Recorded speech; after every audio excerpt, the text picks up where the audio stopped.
Thanks everyone for coming. This is my first time in Toronto. Got to visit a little bit yesterday, thanks to two friends, and has great energy. Thanks for coming. So as Kang Ming said, today I'll talk about a line of research that I've been working on with my lab at Vertex at Princeton, PhD students and postdocs. And the motivating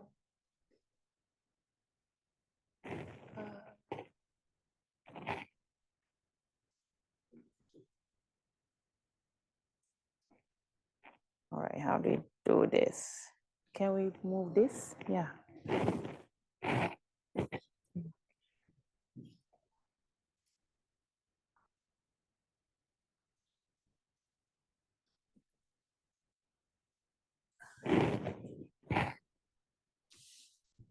All right, great. Thank you. Sorry about that.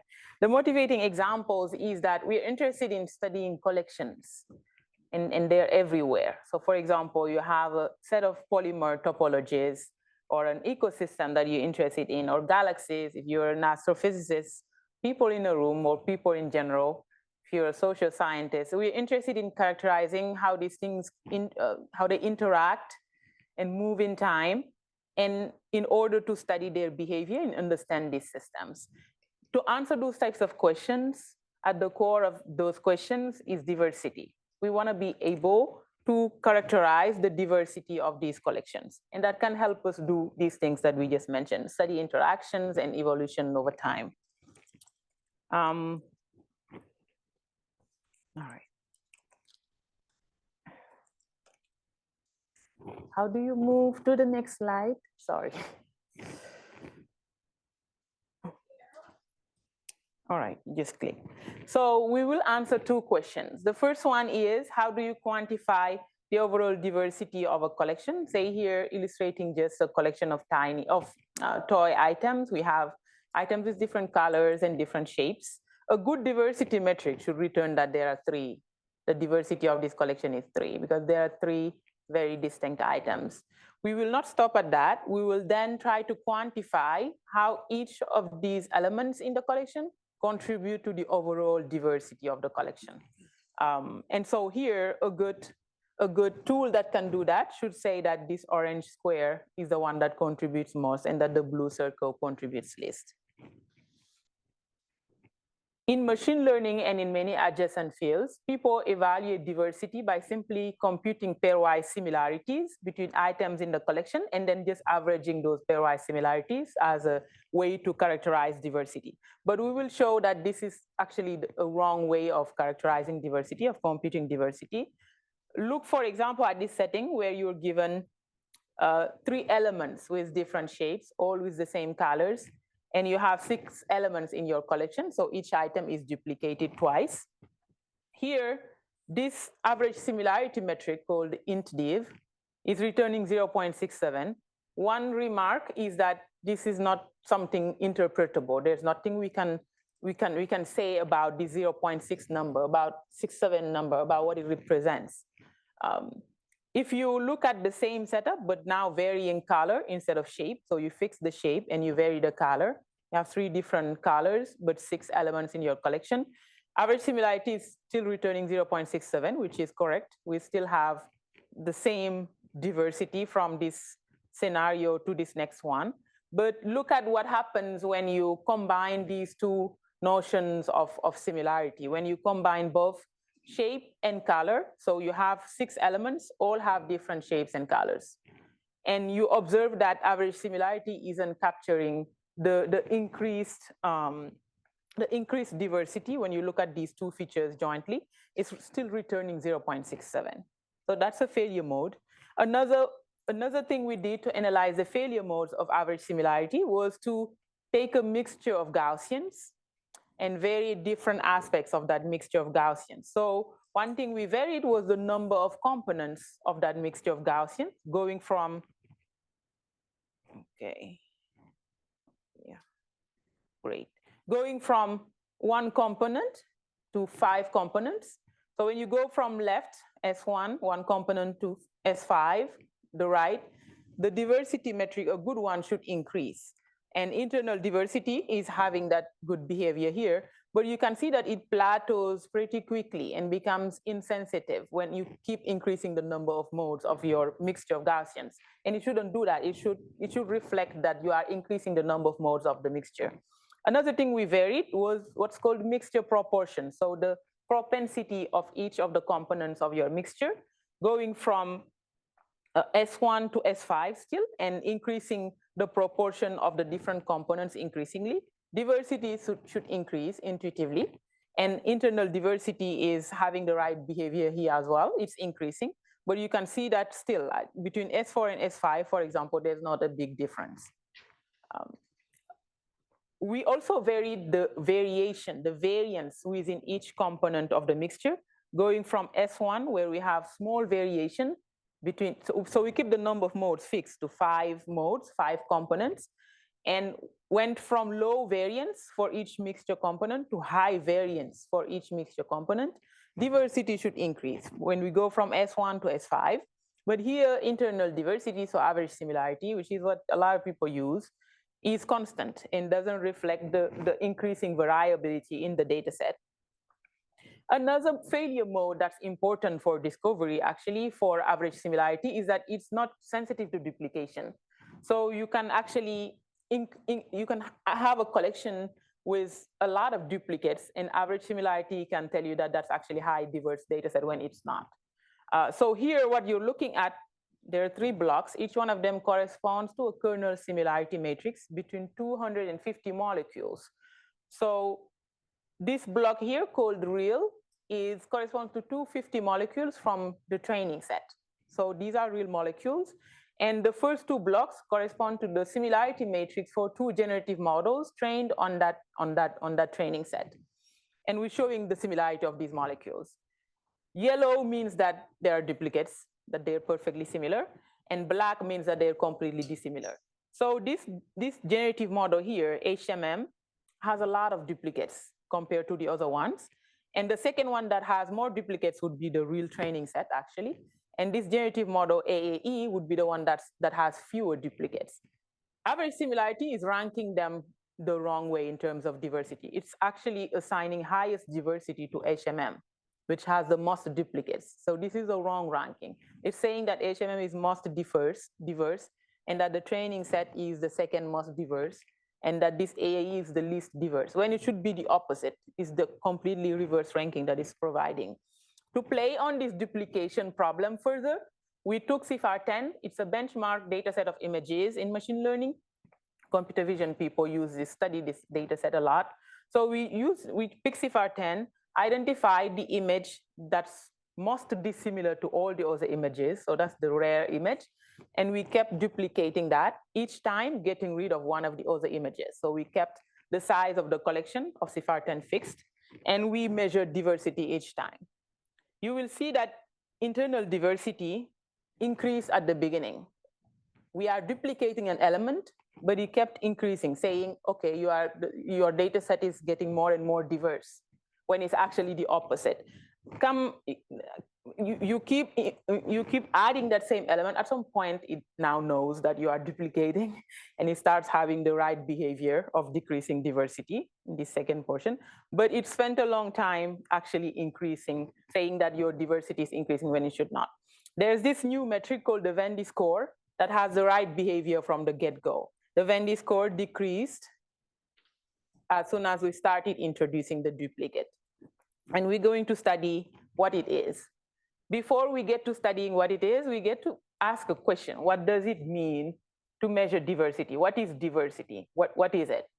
The field that answers those questions is ecology. They've worked a lot in biodiversity, different forms of diversity, structural diversity, functional diversity, and that allows them to study these ecosystems. So we looked into ecology, see how they characterize diversity. And they have identified these sets of axioms, the axioms of diversity. And I'm going to enumerate some of them here that will be important in building the Vendi score. One of them is a very intuitive one. It's very simple. It says that diversity should be an effective number, meaning that something interpretable that's maximized when the items in your collection are completely distinct. It should be maximized to the number of elements in the collection. and it should be minimized when all the items in the collection are exactly the same, should be minimized to 1. And it should give you the effective number of dissimilar items in your collection. That's diversity. Average similarity doesn't even verify this basic requirement of diversity. The other one is the partitioning property, is that a diversity of a collection with subsets that don't overlap, meaning that any two elements between any two different subsets are completely dissimilar. Then the diversity metric of the whole collection is fully determined by the individual diversities of the sub-collections.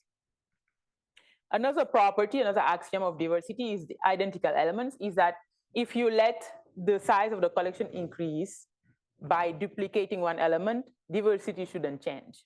Of course, it should change if you get rid of elements as you duplicate elements, just as we saw. Last one is that, second to last, is that it should be permutation symmetric. It shouldn't depend on the order of the items. That one is also trivial. And the final one is monotonicity, meaning that if you have different notions of similarity for your collection, and one notion of similarity makes the items in the collection more similar than the other one, then diversity should be lower for that similarity than the other one. So all these are very intuitive properties that a good diversity metric should satisfy. We added one more requirement for coming up with a new diversity metric, is that we want it to be reference-free. We work on machine learning. We tend to do evaluation by having a reference training set or test set. Here we said we don't want to have a reference set. We just want to be handed a collection and we output an interpretable number characterizing the diversity of that collection. Another insight we got from ecology is that diversity is exponential of entropy. And the Hill numbers, which are a well-known collection of diversity metrics in ecology, they follow this definition. Diversity is exponential of entropy. So we're going to build on that.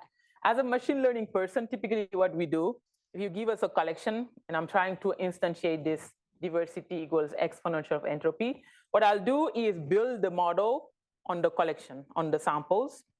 We will call it p theta of x. So this is a distribution over the data with parameters theta. You have to specify your model and you build the model on your collection. Can be any model. And then I would define the Shannon entropy of this distribution, which is minus negative exponential over the density p theta x of log p theta x. This is the Shannon entropy of this distribution, this model that you just learned. And then simply take the exponential of that. This it would satisfy the thing we just mentioned, that diversity is exponential of entropy. However, this is problematic because, first of all, you'll have to define a good model for your data. We want to be flexible. We want a metric that's very flexible. So we are going to try not to build a model of data when assessing diversity. Another thing is that you may actually specify a good model, but end up with this entropy here, the Shannon entropy, being intractable, and you have to resort to approximations of it. That also gives you something that's not flexible and may lead to biases and things like that. So we are not going to go the typical machine learning route of using Shannon entropy of a density function, of a distribution.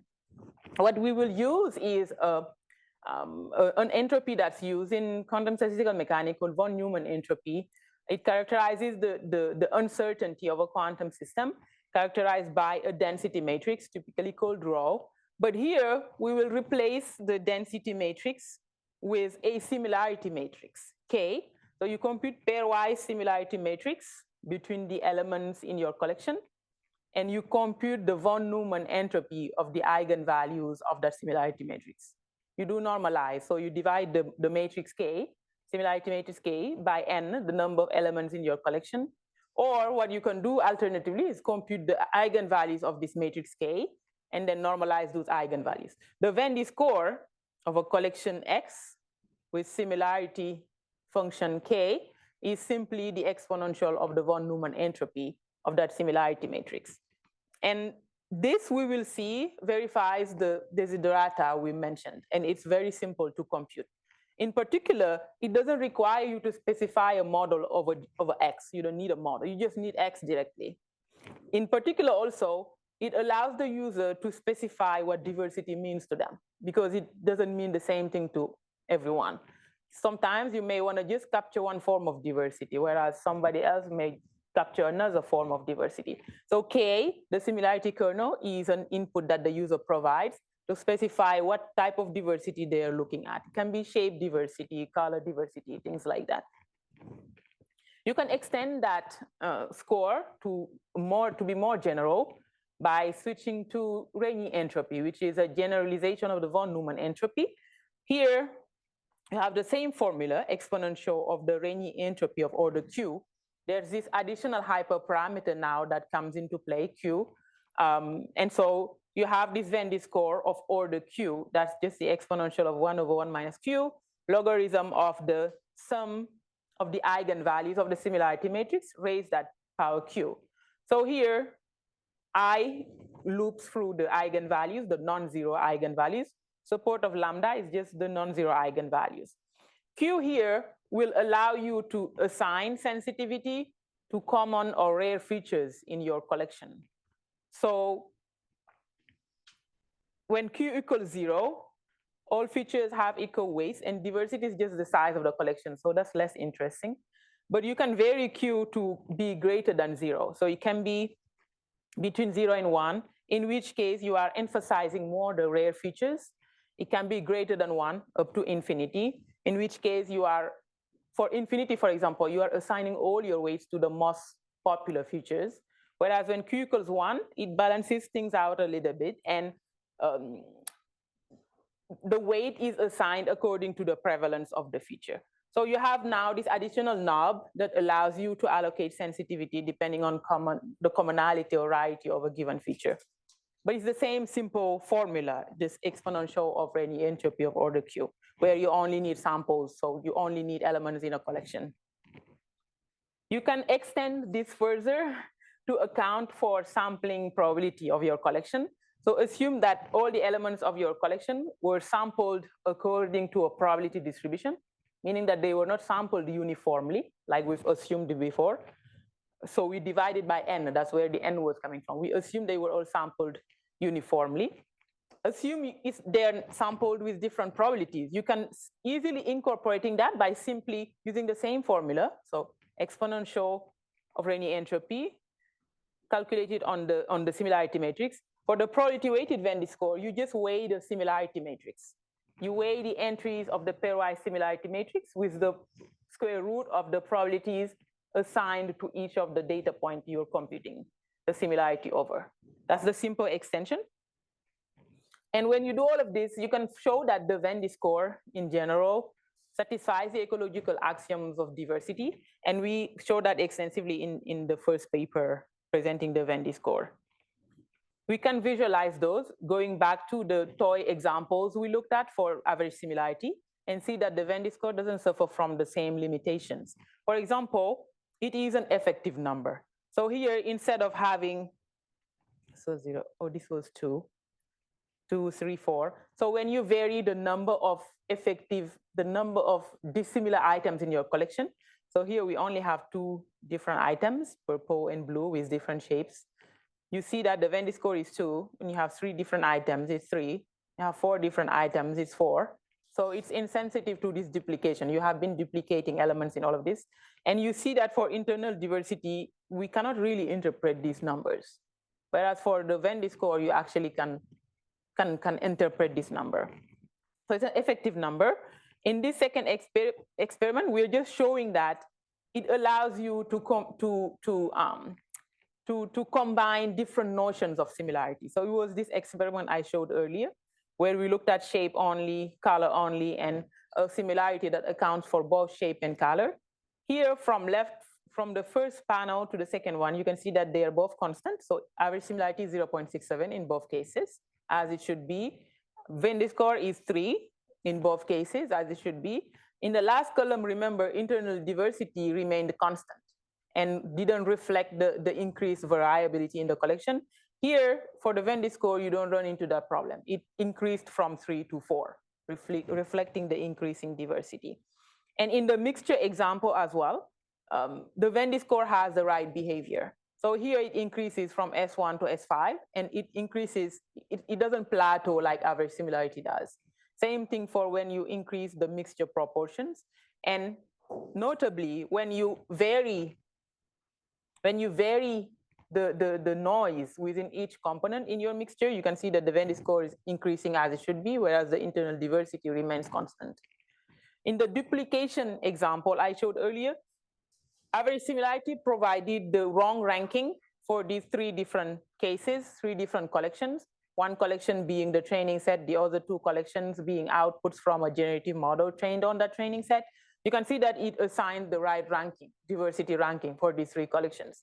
It says that this one, HMM has the lowest diversity, the training set has the second lowest diversity, and that this AAE generative model is the most diverse.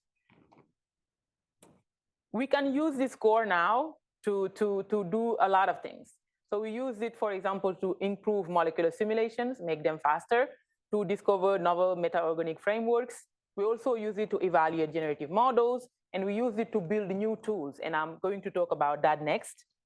One thing that we leverage in some of these things is the fact that the Vendi scores are actually differentiable. These are differentiable things, they're differentiable. You take your collection, that collection can be outputs from a parametric model. Those parameters are reflected in the Vendi score, and the gradients are alive there, so you can just back propagate. And so let's go through molecular simulations. At equilibrium, a single molecular system with n atoms is basically an element of R3n, and is distributed according to the Boltzmann distribution. P of x is proportional to exponential of minus beta u of x, where u of x is the potential energy and beta is the inverse temperature. Here, this z minus 1 here is just the normalizing constant. You know this better than me. I'm no expert. Typically, what you do when you do molecular simulations is you draw samples from this distribution, from this equilibrium distribution, by just doing Langevin dynamics. But what happens with Langevin dynamics is that when you run this simulation, the system can get stuck in one state. For example, look at all these red dots in this energy landscape for alanine dipeptide. It gets stuck in only one of the states or a few of them, leaving out all other states that you could have explored. So what intuitively this problem is a diversity problem. We want to be able to explore a diverse set of states. So how can we incorporate a diversity constraints into molecular simulation? The way you do that is just to say, I'm going to assume that that I have n systems. So you have n replicas of the same system, and you assume that they're evolving over time across the simulation, but that in their evolution, they also interact with the other elements in your replica through this Vendi score. So you have n systems, let them evolve over time, but then put the constraint that they are tied through this Vendi score that takes the n elements and computes their diversity. That leads to this joint distribution for your n replicas that is proportional to the Vendi score of the n replicas times the product I from 1 to n of the individual distributions for each system. That leads to an energy function, potential energy function, that's just the negative logarithm of this density. So you have now two terms. In Langevin dynamics, you only have this term, the sum of the individual energy. So it's the energy function you're given evaluated at that, evaluating the system on that energy function. But now we have this additional logarithm of the Vendi score. Remember, it was exponential of Shannon entropy of the eigenvalues. So you end up with just, when you take negative log of exponential, you end up with plus lambda I log lambda I, where the lambda I here is the ith eigenvalue of the similarity matrix between the replicas, yes, between the replicas. And so simply apply Langevin dynamics with this modified energy function, and you end up with this update. Here, dW in Langevin dynamics is the Brownian motion, and Fi, this additional force that we now see appear in the updates for the evolution of the system, is what we call the Vendi's force. It's just the derivative of the logarithm of the Vendi score with respect to a given replica. This simple change actually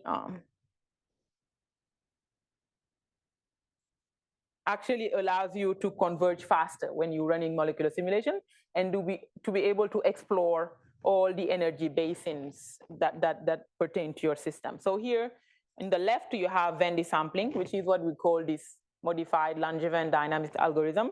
And on the right, you have a baseline that doesn't have this additional constraint on diversity. So you can see that it misses one of the basins in this potential function.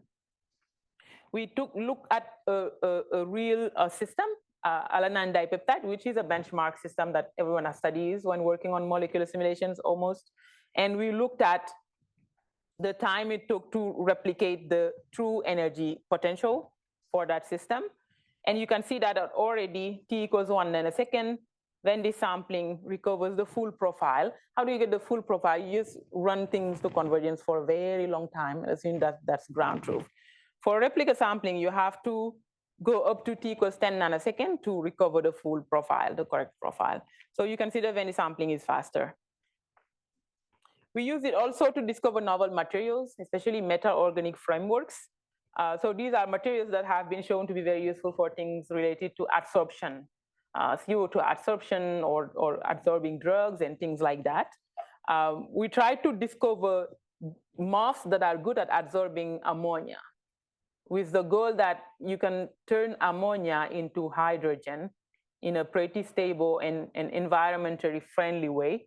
And hydrogen is what people are looking at when it comes to new sources of energy. So this was a motivating example. We're going to try to find MOFs that have high capacity for ammonia adsorption and that are energy efficient in the sense that we don't lose a lot of the absorbed ammonia when we try to release it.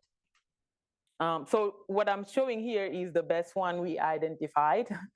And my collaborator was saying that is achieving better performance than the one that's used in the market for ammonia adsorption. The thing is that given that neither him nor I are experimentalists, we haven't synthesized this molecule. So there are experimentalists out there. We'd love to take this to the next step of actually trying to synthesize these things. But the way it works here as well, we came up with a new algorithm that modifies how people do Bayesian optimization to account for diversity. In Bayesian optimization, you have, typically the setup is you want to build a model that can predict a property very well. And typically that's a property that's costly to compute. It's costly to compute that property. So you have very few data points with that property measured, and you have many MOFs that don't have that property measured. And you want to be able to leverage that large data set of unlabeled data in order to build a good predictive model. So typically what you do is you train an initial Gaussian process on the labeled data. It's very, very little. So typically people use Gaussian processes. Once you train your Gaussian process, you use your unlabeled data and apply the Gaussian process to it to predict the property. And then you try to find the best one among those ones you predicted using some criteria. Typically, people use this thing called UCB. And you now add that MOF that you identify as the next best MOF to measure computationally, and you add that in your training set. So you take this best MOF, actually run molecular simulations on them. So you bear the cost of running that because the model has identified that this is worthwhile computing. And you add that MOF and its measured property to your database, and you train the Gaussian process again. You go through this loop again and again and again. There comes a point where, you actually cannot keep running this. It's costly, remember? So you have a budget for how much you can run. And also, at some point, it plateaus. The model doesn't have infinite capacity. At some point, you plateau. You cannot increase its performance further, and you stop. You have now a good Gaussian process that can predict properties. What we did was say, instead of applying the Gaussian process to the unlabeled database directly, we first prune the database. So we will use the Vendi score to identify 10% of the database, the unlabeled data points, that contribute least to the diversity of the set of points you have so far. You get rid of them. They don't contribute to diversity, and you want to identify a diverse set of MOFs. Once you prune your database, so each iteration you have a smaller database to look at. You prune your database and you go through the same thing. So you compute performance metric on those. You apply the GPU to the pruned database and you compute performance metric. And now instead of just adding the best MOF, you add the top K best MOFs. You measure them using molecular simulations, and you add those to your training set, and you keep going. This is very simple addition to how people use Bayesian optimization for materials discovery using the Vendi score. What I didn't mention there is that you need a kernel for both the Gaussian process, this model that predicts the property. You need a kernel for it, but you also need a kernel for the Vendi score. Remember the similarity one. So we use in the Vendi Bayesian optimization algorithm, we use the same kernel for both the GP, the Gaussian process, and the Vendi score. And this is the kernel we use. We came up with a new kernel for metal organic frameworks. Basically a function that allows you to compare two metal organic frameworks well. We said we need 4 components. We need to compose 4 similarity metrics. So you weigh them equally, uniformly, 0.25 K1 plus 0.25 K2 plus up to, yeah. And K1 just looks at the nodes. So a MOF has a node and a linker. There's one that only looks at nodes. You give it 2 MOFs, just compares the nodes of that MOF. Yes, looking at Tanimoto similarity. There's another one, the other kernel, that just looks at the linkers. You give it 2 MOFs, it just compares their linkers using Tanimoto similarity as well. And then we have these 2 other kernels. The third kernel looks at these features called texture properties. So it has things like pore volume, void fraction, surface areas, pore diameter, things like that. So our collaborators said that these were very cheap to compute. So they computed them for us. And we just took this kernel to be an RBF kernel in a feature vector that collates all these properties. And then the 4th kernel is one that looks at the pore size distribution. So these are probability distributions. So each MOF has a probability distribution associated to it. So what we did for this kernel was just to say is the Jensen-Shannon divergence between these two distributions. So you now compose those 4 kernels and you have a good kernel that can compare 2 different MOFs. And you use that for the Gaussian process and for the Vendi score. We discovered many MOFs, and here we are showing just the top 6 MOFs. The 3 on top are hypothesized MOFs, so they are not synthesized. The bottom 3 are part of the top 6. They're experimental. These are ones that have actually been synthesized. But look, the reason why I wanted to show this is that when you look at these 6 MOFs, you can actually see emerge some guidelines that experimentalists can use if they want to synthesize MOFs for ammonia adsorption. These top 6 MOFs have things in common. For example, the void fraction tend to be around 0.7. And then the APD, pore diameter, is around 9 to 10 angstrom. And GSA is also, they're not too far from each other. So it seems like there are some guiding rules that experiments can use from this machine learning approach to actually guide them in synthesizing MOFs for ammonia adsorption. Now we're going to move to the second step. The second goal was to go beyond characterizing the overall diversity of a collection to actually doing attribution, meaning assessing, quantifying how much each element in the collection contributes to the overall diversity. So this is what we are calling algorithmic microscopy, because you actually now can zoom into your collection and see what these elements are. Intuitively, the rare elements. So in collections, those can be outliers, or they can be things that are not correct. So mislabeled elements, or they can be new discoveries, say in particle physics, maybe these may be new things, And so it's good to be able to have a tool that can directly guide us to what those things are in an unsupervised way. And so we're going to look into how to do that. What we simply do is take the probability weighted Vendi score. Remember, the one that assumes these elements in the collection were sampled according to some probability. We are just going to assume the probabilities are unknown, and we are going to learn them via gradient descent. gradient ascent, you maximize diversity. So we maximize the probability weighted Vendi score. We are looking to find P star, the probability distribution that maximizes PVS under the constraint that they have to sum to 1. And so we have an algorithm that can do this very efficiently. We leverage features. So in the domains we applied it to, we assume that we have access to embeddings, these low dimensional features. So we just apply cosine similarity on those embeddings. And that makes the computation of the Vendi score very fast in constant time, in O of D cubed D being the dimension, the size of the embeddings. So that's constant time with respect to the number of data points in your collection. And we also leverage parallel computing and projected gradients. You end up with something that's very fast, that you can give it a collection of millions and millions and millions of data points, and it can find these weights, these weights assigned to each point in linear time. So here, I'm just illustrating it in a toy example, the shape color example. So we're given 4 elements with different colors and different shapes. And when you run the Vendi scope on them, you can see that it matches intuition. What we see matches intuition, that this black one contributes most to diversity, has higher weight. The second one, item that contributes most to diversity is this, what's this color? Is this yellow, mustard? And then the next one is this blue one, and the next one is this purple one. And the overall diversity is 4, since we have 4 distinct items. So it's working well on that toy setup. We applied it to different things. We applied it to biological data. We looked at the UniProt database, which contains all known protein sequences. There are 250 millions of them. We applied this tool, we call it a Vendi scope. It's an algorithmic microscope. It's an analogy, by the way.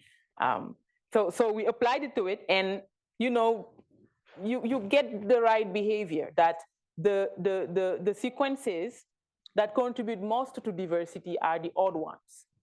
They are the ones that AlphaFold, for example, which is taken to be the best structure prediction model out there. We looked at the rare sequences, the ones that contribute most to diversity, applied AlphaFold, see how it predicts the structure for those, and it predicted not good things compared to the sequences that contribute least to diversity. So the ones that are common, AlphaFold deals very well with them. You end up with this.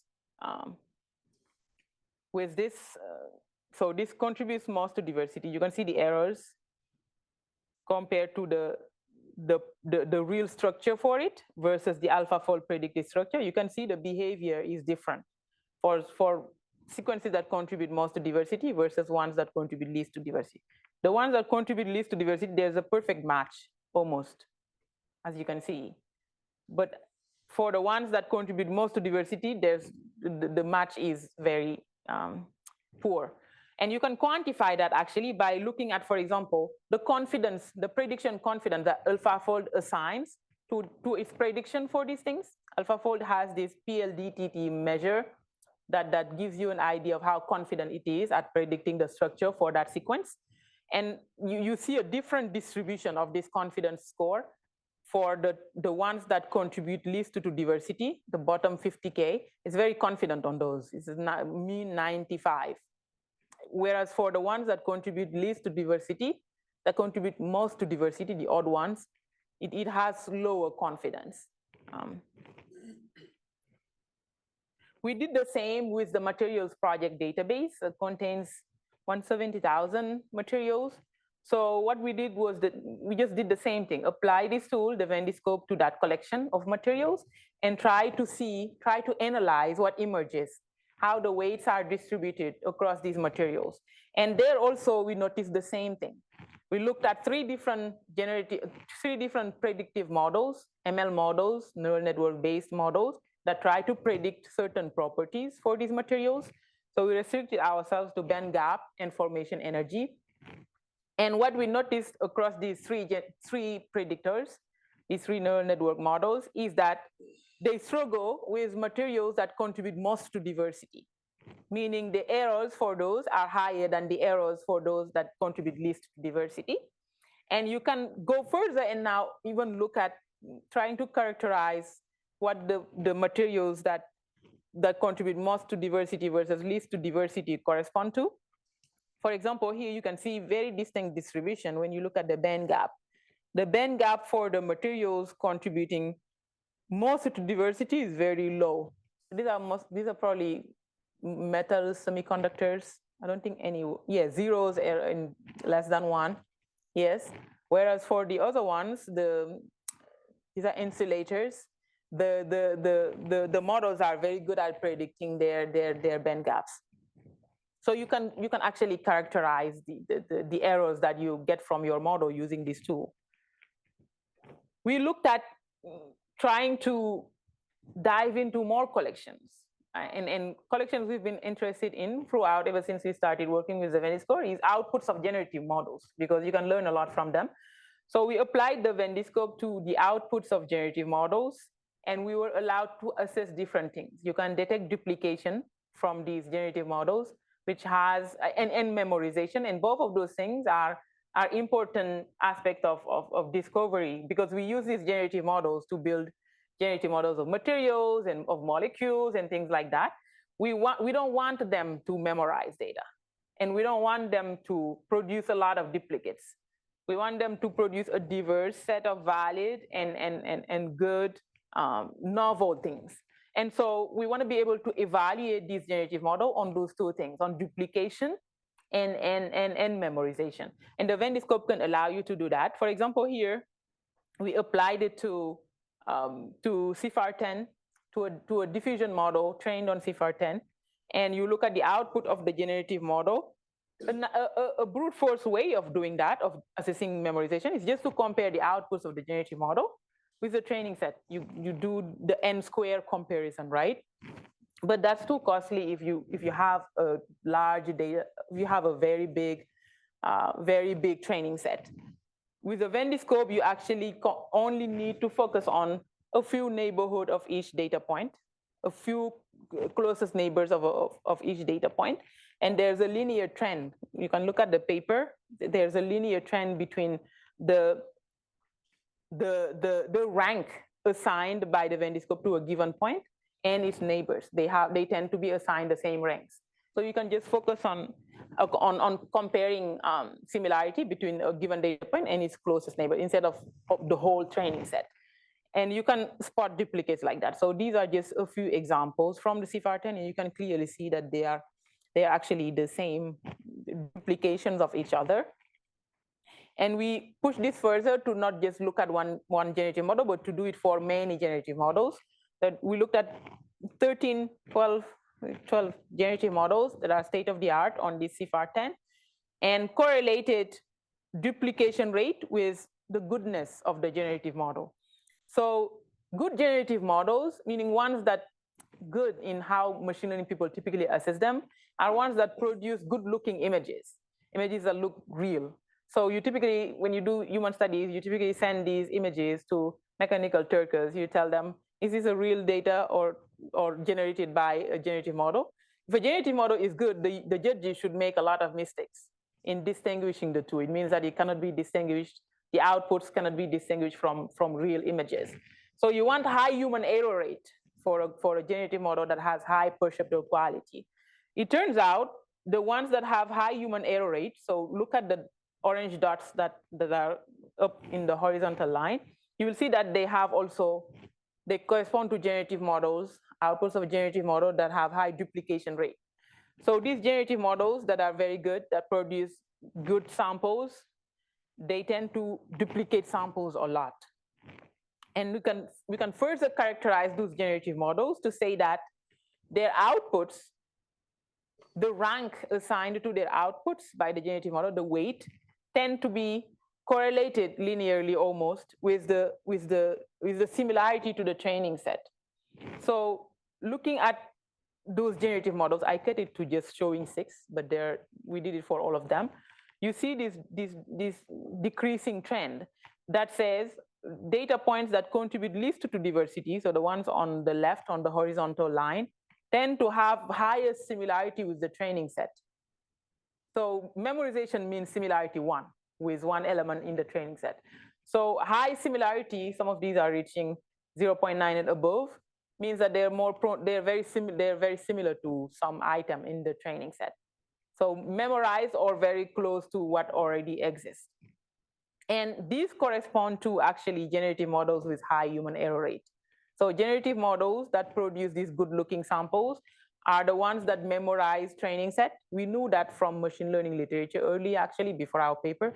But now we can characterize them. With the Vendi score, we can characterize who those samples that get memorized are. They correspond to the ones that contribute least to the diversity of the training set.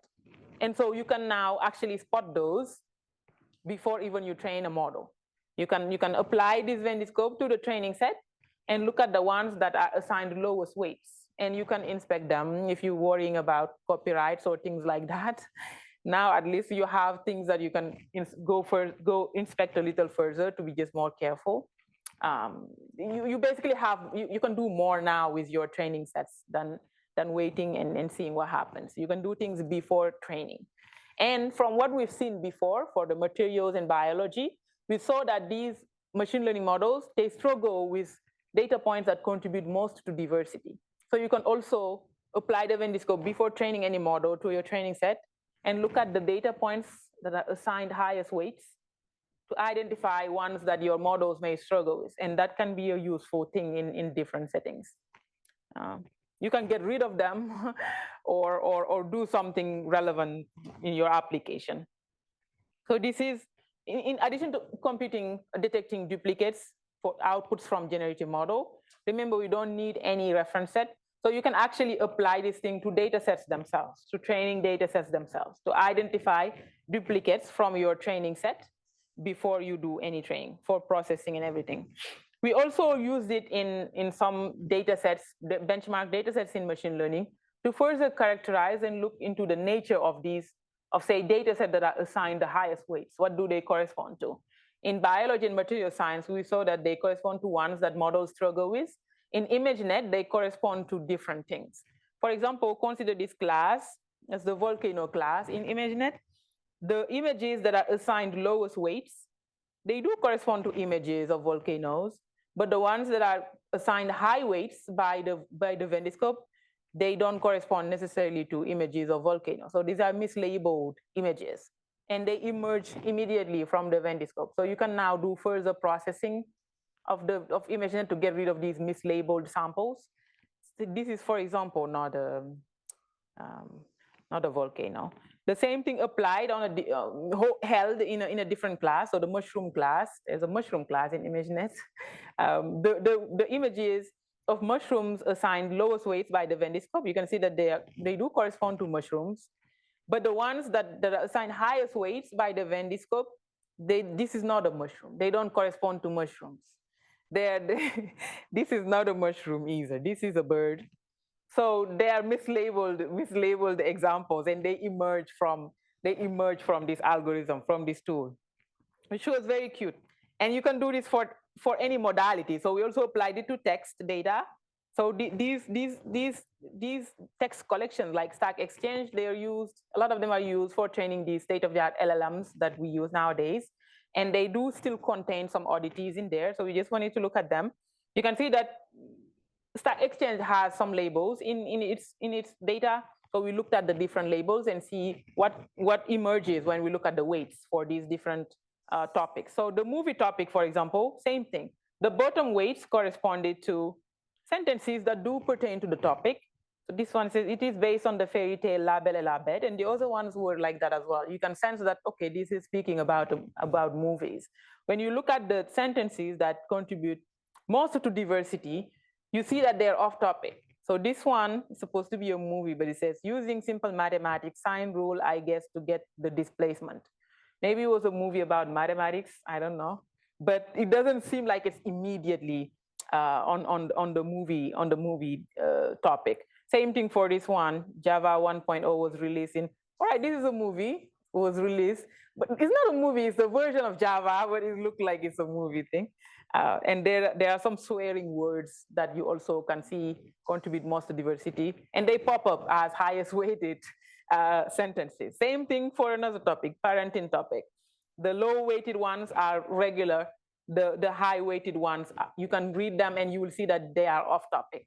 So these all emerge unsupervisedly from applying the tool to a collection without any input, which is very nice and I think very powerful. And we're going to apply them to different problems, and I hope that you found that insightful and that it has generated some ideas for how to use these things. Just a takeaway message is that our work on diversity, centering the concept of diversity, has led to this thing called Vendi Scoring, which I think allows us to characterize and interact with collections, and it brings new tools to doing science and machine learning. And it has helped so far evaluate data and models, accelerating molecular simulations and discovering novel materials. And it has led to new frameworks, like this whole idea of algorithmic microscopy stemmed from looking at diversity. And there's also a lot of things that can be done with these new tools. Thank you. I want to thank my collaborators. They're amazing. I mean, my grad student has been amazing. Dan Friedman, I worked with him on the first Vendi Score paper. Diego is at Minds, and he's a collaborator of mine. He works on meta-organic frameworks. Simon, we work on the Vendi sampling paper. He's a biophysicist. He's amazing. Kwan is my postdoc. He's looking at using this Vendi Score to now, we're looking at now information, mutual information, rethinking it a little bit. And Sungwei Liu was a student of Diego who worked on the materials discovery project as well. So I'm very grateful for them, and I refer you to our lab's GitHub for code and papers related to everything I discussed. Thank you.